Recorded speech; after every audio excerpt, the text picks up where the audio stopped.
Bem-vindos de volta aqui ao nosso canal do Traders Club. Meu nome é Felipe Pontes, sou diretor educacional do Terceira, da área educacional do Traders Club. E no vídeo de hoje nós vamos falar sobre a simetria informacional no mercado de capitais. Como é que o investidor ele pode identificar de alguma forma informações que são ruins ou informações que são desencontradas no nosso mercado de capitais para investir em ações. Então aguardo vocês aí após a nossa vinheta.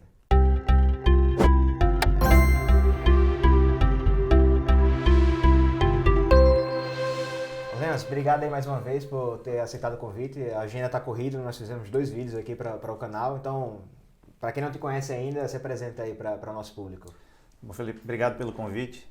Meu nome é Roleães, sou professor lá da Universidade Federal da Paraíba, também tenho alguma experiência aí como investidor e como gestor de clube de investimentos.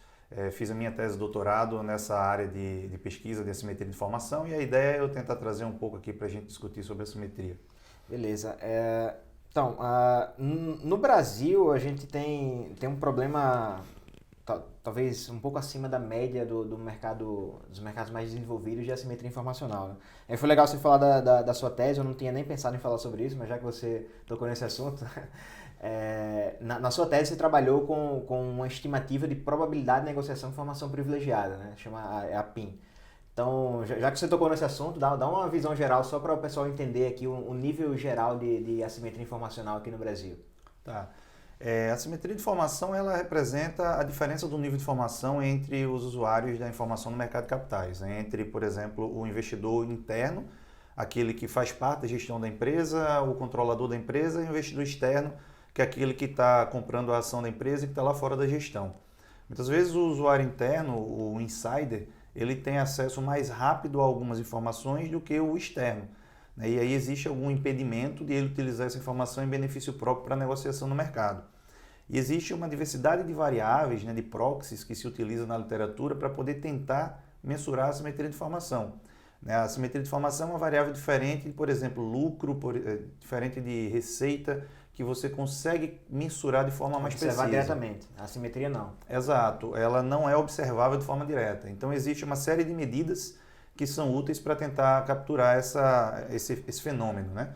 Então a PIN, essa que você citou, que é a probabilidade de negociação com informação privilegiada, ela utiliza dados de microestrutura do mercado, né? É uma medida a partir do volume de negociação das ações, ela toma como base um volume médio e sempre que tem um volume anormal, ela emite um sinal e a partir desse sinal consegue-se estimar uma probabilidade de que tenha havido uma negociação com informação privilegiada. Óbvio, como a gente está falando de probabilidade, existe uma chance de aquilo ter sido motivado pela negociação do insider. Aconteceu uma notícia no dia qualquer e afetou o volume, então o modelo vai captar, o modelo não olha a notícia, então ele vai captar que teve alguma coisa estranha, mas não necessariamente foi um insider. Exato. E normalmente mercados emergentes, como o mercado brasileiro, que tem uma proteção acionista em um nível mais inferior do que mercados desenvolvidos, ele acaba criando oportunidades para que esse tipo de negociação ocorra. E aí os níveis de probabilidade nos mercados emergentes, como brasileiros, são maiores do que nos mercados desenvolvidos, onde tem um volume maior de ações sendo negociadas, um volume maior de investidores, e isso abre espaço para esse tipo de análise. Então, tem uma coisa legal sobre esse trabalho, para o pessoal ter ideia aí do trabalho que isso dá, usa dados de microestrutura de mercado, dados de frequência de minuto, né? O ideal seria segundos, mas aqui no Brasil a gente não tinha acesso a esses dados na época, né? Você na sua tese, depois eu também trabalhei com esse tipo de dados, mas é um volume muito pesado de dados que a gente capta padrões para tentar verificar se teve alguém com alguma informação especial, vamos dizer assim. Nós fizemos um trabalho juntos também com uma empresa específica, né? No dia que a gente publicou o artigo, recebemos um e-mail, até achei que vou ser processado aqui. Alguns, né? A empresa, não vou dizer o nome, mas começa com O, aí vocês pesquisam. E termina próximo ao final do alfabeto. E teve um caso também que nós fizemos com uma empresa que começa com J e termina também no final do alfabeto, que esse caso também foi bem emblemático. Nós conseguimos captar que teve insider no mercado de ações à vista e no mercado de dólar. Então, é um modelo que é desenvolvido na academia, mas que no mercado a gente consegue usar. Você consegue usar na prática tanto para tentar antecipar alguma movimentação, ou até um órgão regulador como a CVM consegue usar para monitorar os insiders, né? Aqui no Brasil a gente consegue, nós temos o relatório 358, né, que as empresas divulgam, tem que divulgar até o dia 10 do mês seguinte, mas é um período muito longo, né? Com um modelo desse você consegue captar bem antes. Exato. A ideia é exatamente tentar, por meio de algumas medidas, essa é uma das medidas de assimetria, né? Existe uma série delas na literatura, que dão a oportunidade de identificar se há algo anormal nesse meio, né? Ou seja, a assimetria é essa diferença do nível de informação entre os agentes do mercado.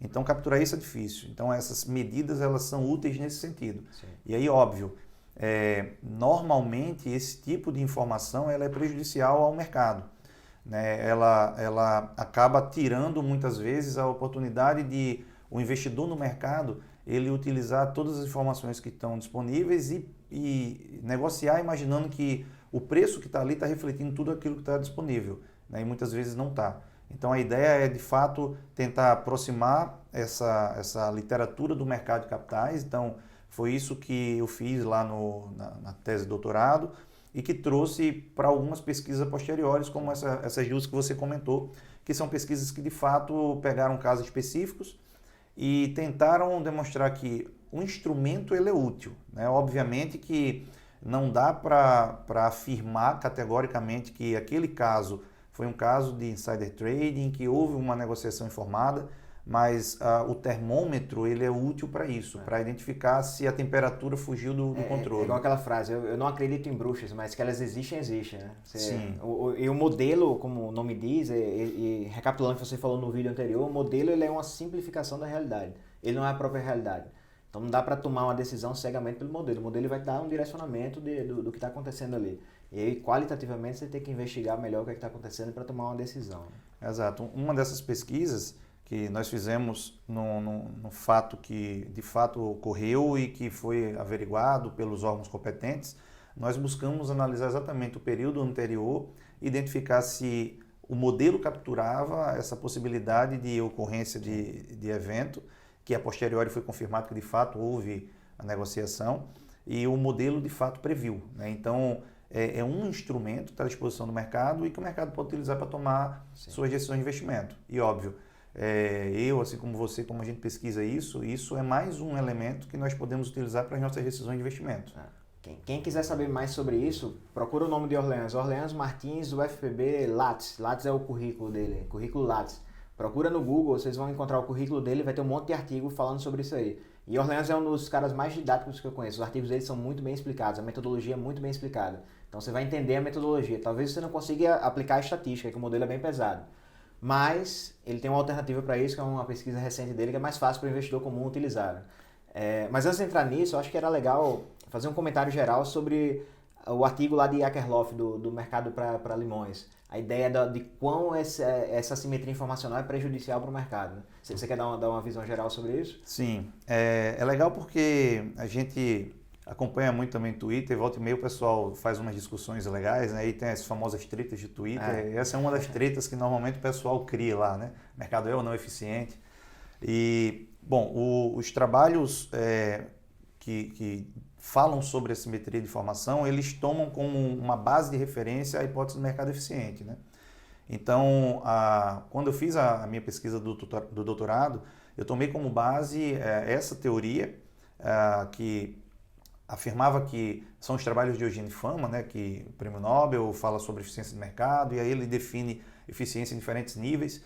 E a simetria de informação no nível de mercado eficiente da forma forte, ela prevê que o negociador informado ele consegue obter uma vantagem no mercado, né? Então, uma pessoa de dentro da empresa conseguiria, com informação privada, negociar e ter um benefício com aquela negociação.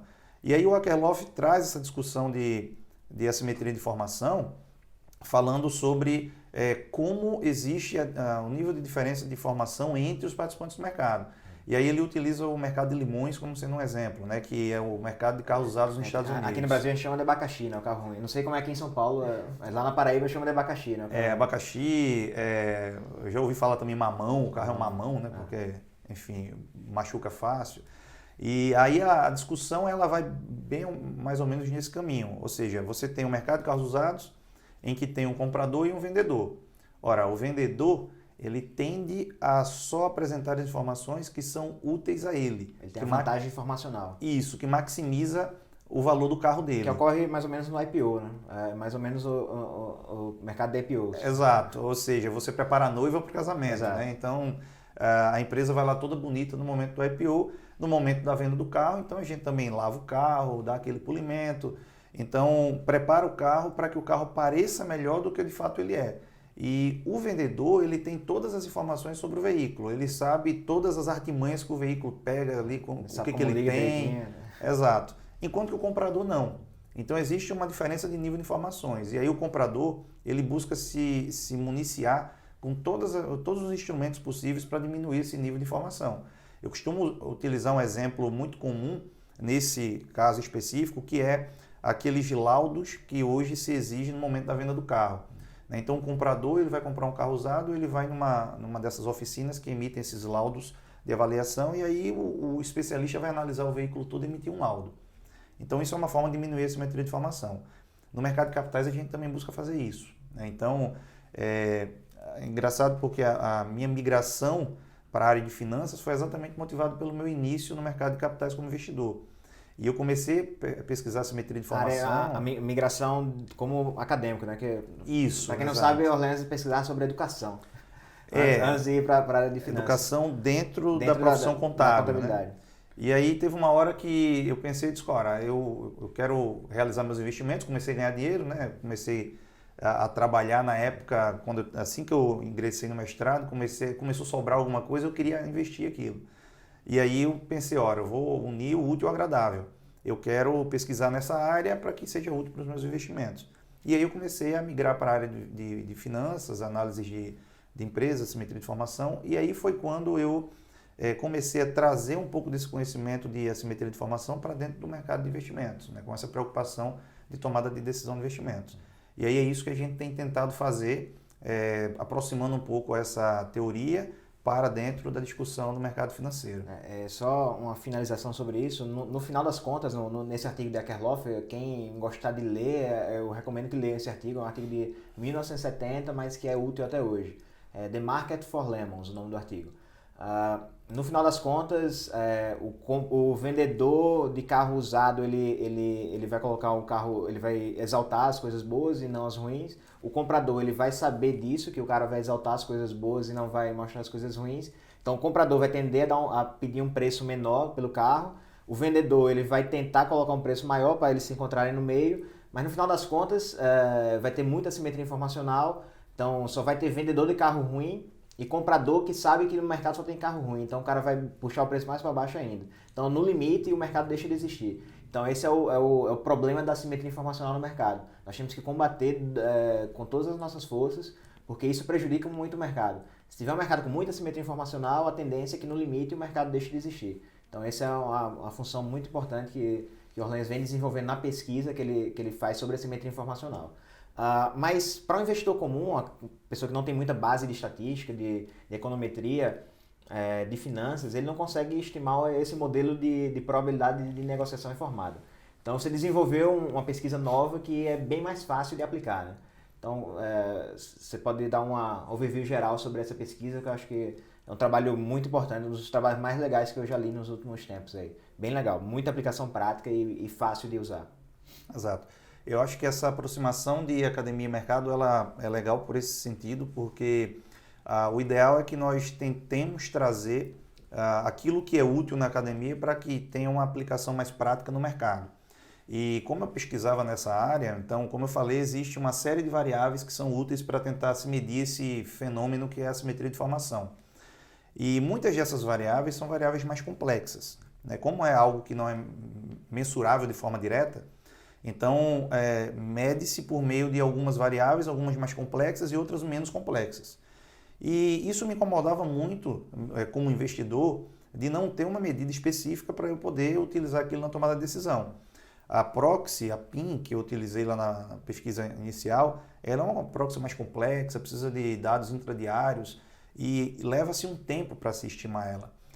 Consequentemente, ela é pouco útil para a tomada de decisão. Só um detalhe sobre isso, nesse trabalho que nós fizemos com a JBS, se não me engano,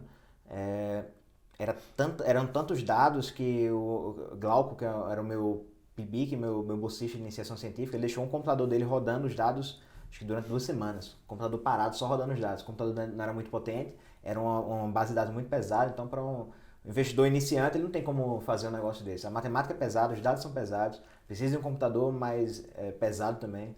Então é bem difícil estimar isso aí. Exato. E os dados são difíceis de se obter, Sim. né? Na época havia uma base de dados que oferecia esse serviço, que hoje não oferece mais. Eu pedi direto à Bolsa de Valores, consegui. Eu lembro que eu recebi acho que 14 DVDs cheios de dados. Então, assim, é um volume de dados muito absurdo. E isso me incomodava de certa forma. E em 2017 eu vim para São Paulo fazer o pós-doutorado aqui na USP com o professor Lucas Aires. E eu tinha uma ideia de pesquisa que eu vendi para ele, ele topou, a gente fez essa pesquisa. Então, desde 2017 que a gente tem trabalhado nesse paper. Então, fundamentalmente existe uma série de medidas específicas que podem ser utilizadas para indicar empresas que possivelmente têm maior ou menor simetria de informação. Então, são medidas mais simples. Por exemplo, tamanho da empresa.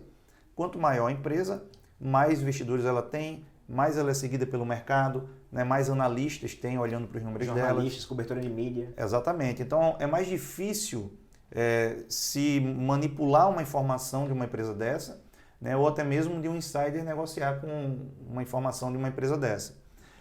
Idade da empresa, quanto mais tempo de IPO ela tem no mercado, né, mais ela tem informação publicada, mais pessoas seguindo, se ela tem, por exemplo, ADRs negociados na Bolsa de Nova York, se ela tem comitês de governança corporativa, se ela tem um número maior de analistas acompanhando. Então, tem uma série de medidas simples, que são números claros, que são utilizados como proxies, né, ou variáveis que remetem à assimetria, só que no sentido inverso. Ou seja, quanto maior a empresa, menor a simetria. Quanto maior a idade, menor a simetria. Se ela negocia ADRs, menor é a simetria. Mais analistas seguindo, menor a simetria. Exatamente. Então, todas as medidas elas apontam no sentido contrário. Quanto mais, menor a simetria. Então, isso me fez pensar, ora, por que eu falo de assimetria e eu não falo de informatividade? Ou seja, quanto melhores essas características da empresa, mais informativa ela é. Se ela é mais informativa, ela tem menor simetria de informação. E aí nós partimos desse pressuposto, né? São 10 dessas medidas simples de serem observadas nos diferentes mercados, e nós utilizamos essas medidas para poder indicar maior nível de informatividade para as empresas. E nós relacionamos isso à qualidade do ambiente institucional que a empresa negocia, por exemplo, a qualidade do ambiente de informação do país, se a regulação do país é boa, se o nível de efetividade do governo é bom, se o nível de corrupção é menor. Então, esse trabalho também foi multipaís. Isso. Nós pegamos essa base de dados, que são informações mais observáveis, né? E aí essa medida de informatividade nós relacionamos com a qualidade da contabilidade e com a qualidade do ambiente de informação do país. Então, essa foi fundamentalmente a ideia inicial que a gente teve na pesquisa. Esse trabalho vocês começaram em 2017, só que você já vinha pesquisando sobre a simetria informacional no mercado desde 2010, né? Isso. Desde 2010. E esse artigo levou porrada em um monte de congresso, foi apresentado na Coreia. Exato. Eu iniciei a ideia em 2016. É legal para mostrar para o pessoal o processo de produção desse tipo de trabalho, né? Você Sim. tem a ideia, você vai levar porrada em um monte de congresso, fora do Brasil, dentro do Brasil. Esse artigo está quase sendo publicado numa revista que é uma revista boa da nossa área, né? Sim, sim. Revista que é nos Estados Unidos, né? É uma revista americana. Que publica artigos sobre contabilidade internacional, né, em geral. Isso, exatamente. Eu construí a ideia lá em 2016, quando eu ofereci a ideia para o professor lá no meu projeto pós-doutorado, e aí ele topou desenvolver a pesquisa.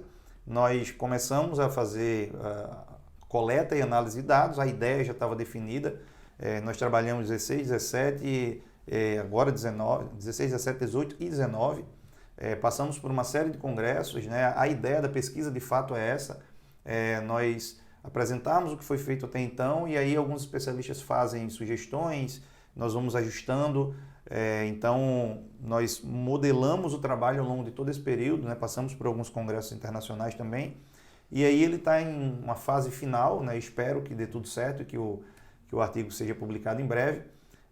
para que essa informação seja compartilhada. E aí, Felipe, engraçado e eu acho interessante porque sobre essa aproximação do mercado e academia, a ideia era, de fato, trazer algo que fosse mais simples para ser utilizado. Sim.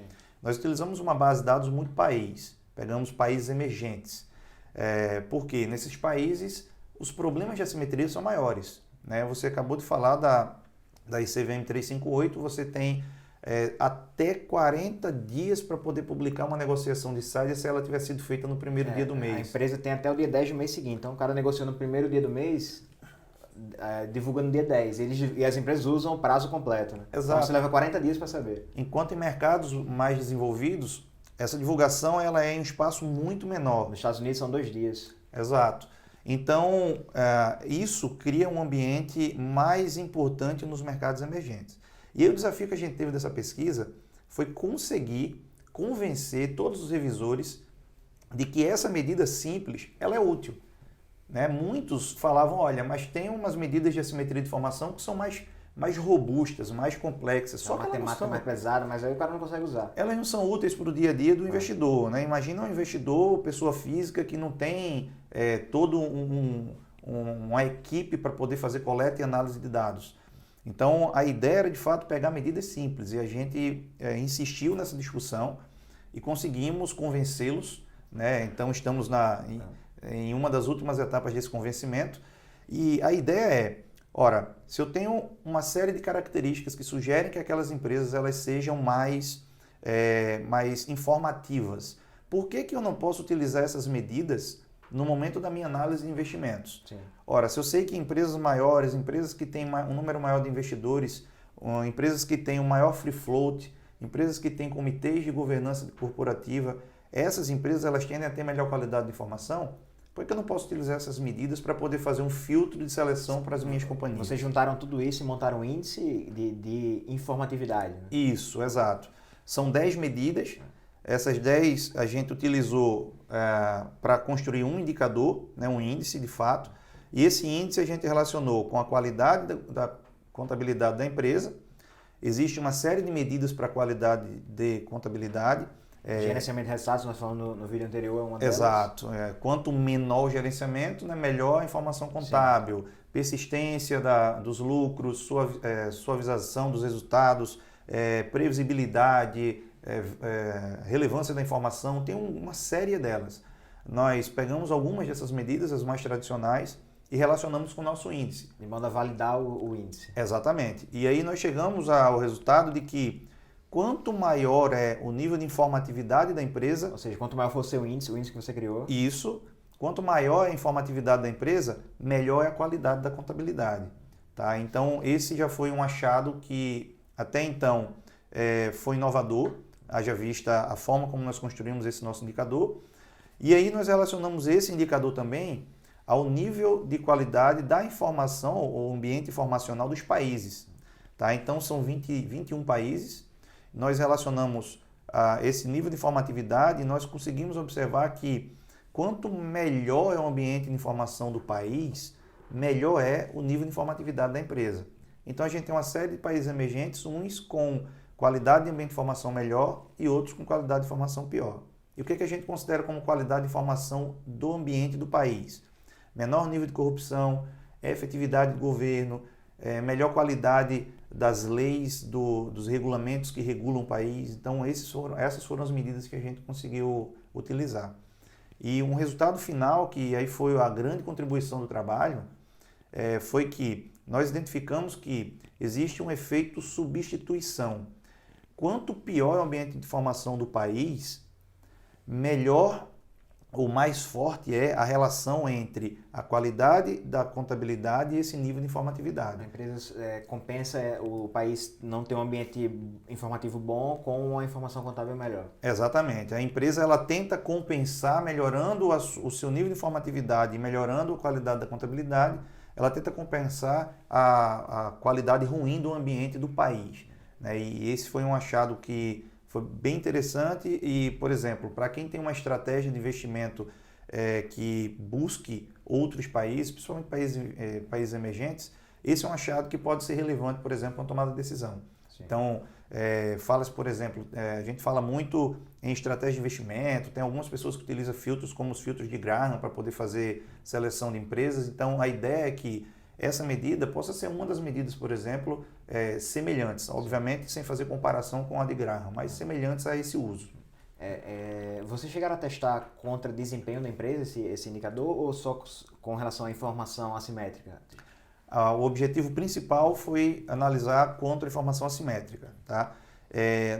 Nós vimos, ao final das contas, que quando a empresa ela tem melhor desempenho, existe uma maior probabilidade dela ter menor assimetria. Né? Então, existe essa evidência, inclusive, na literatura. Então, nós não fizemos a análise direta. Teste específico. Exato. Mas fazendo uma interligação entre a literatura precedente, aquilo que está lá escrito nas pesquisas anteriores, com os nossos achados, é possível pressupor de que esse índice de informatividade ele também tem relação com o desempenho. Com o desempenho. Então, quanto maior é esse índice, melhor é o desempenho da empresa. Legal. Me perguntam direto, eu te perguntei isso em outras palavras no nosso vídeo anterior, sobre confiança nos números contábeis, sobre qualidade da informação contábil. Você citou várias proxies, nós temos conservadorismo, gerenciamento de resultados, por accruals, por atividades reais, persistência de lucro, relevância da informação, tem um monte de proxy. Proxies são aproximações, né? Algumas variáveis que a gente usa para medir alguma coisa. E isso para o investidor iniciante também, investidor que não tem uma base de estatística, não tem bases de dados para fazer esses testes, medir qualidade da informação contábil da empresa, também é difícil. Com o seu indicador, isso vai ficar fácil também.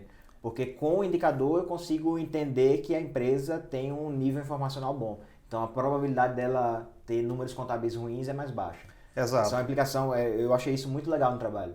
Exato.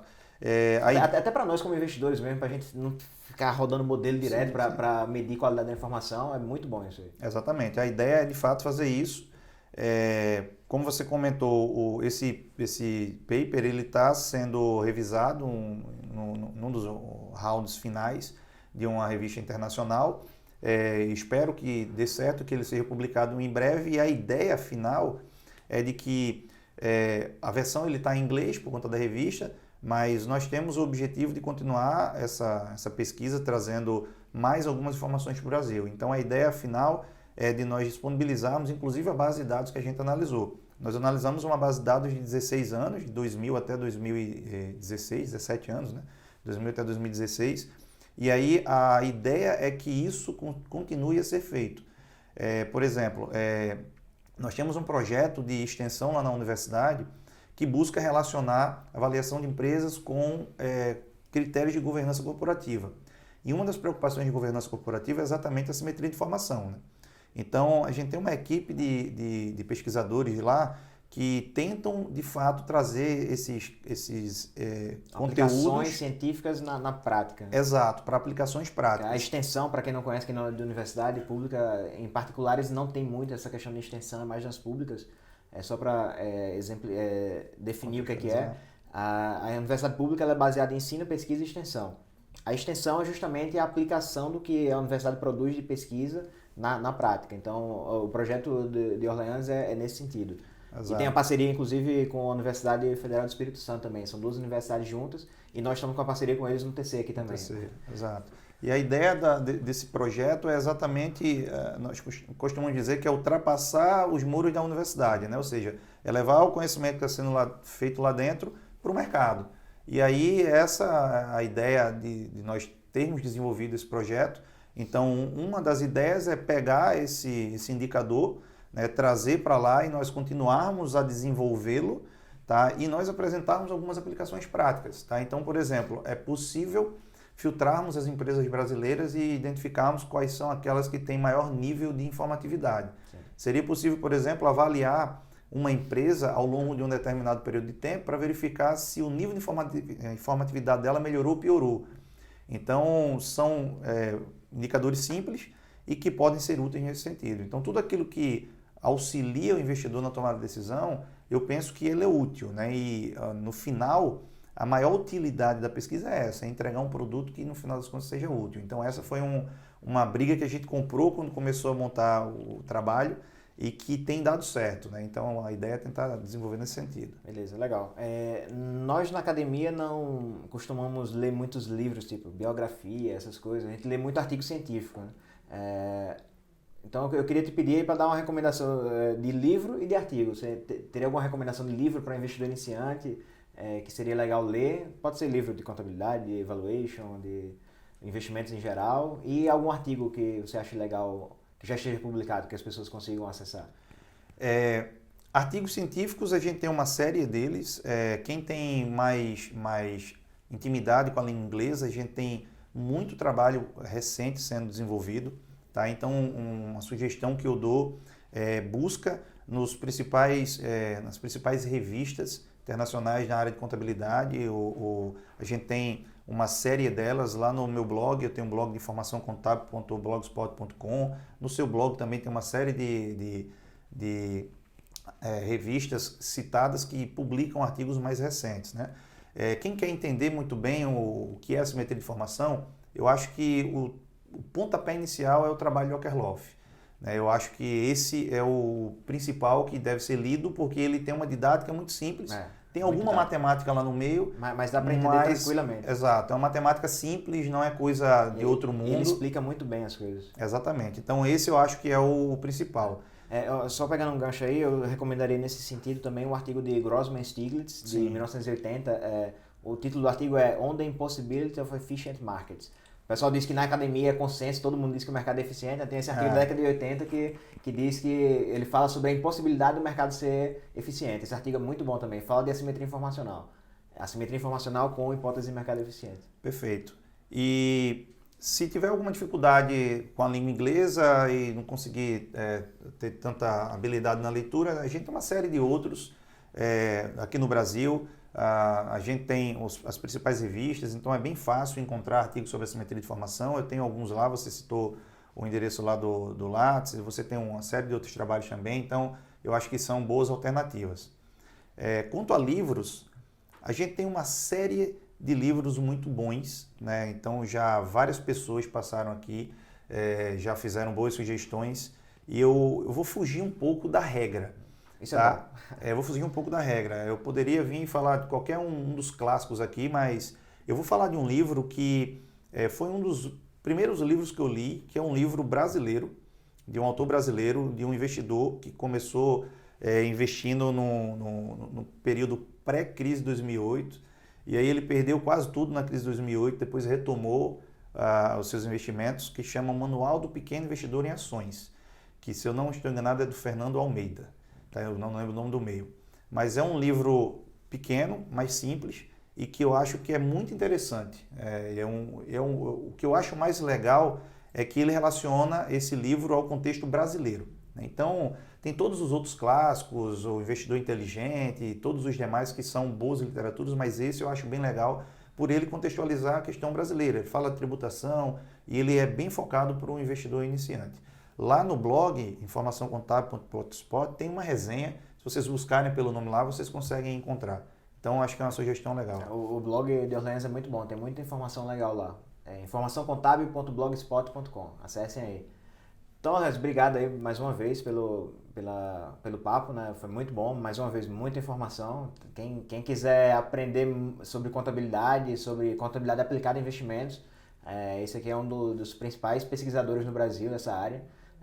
Valuation, assimetria informacional, governança, tudo junto. Ele pesquisa sobre isso e publica muito no blog. Ele é menos ativo nas redes sociais. Eu estou tentando empurrar ele, mas tá difícil. A Olivia não deixa. Tá Olivia é minha filhinha de 7 meses. É isso aí, valeu. É difícil. Valeu, Felipe. Eu que agradeço a oportunidade. É sempre bom a gente poder ter esse espaço para fazer essa discussão. E aí vocês conseguem fazer isso muito bem aqui no TC. Eu acho que é uma grande contribuição para o mercado financeiro que vocês têm conseguido fazer. Então, parabéns aí pelo trabalho. É isso aí, obrigado. Então, pessoal, obrigado aí pela atenção, espero que tenham gostado e até a próxima. Valeu!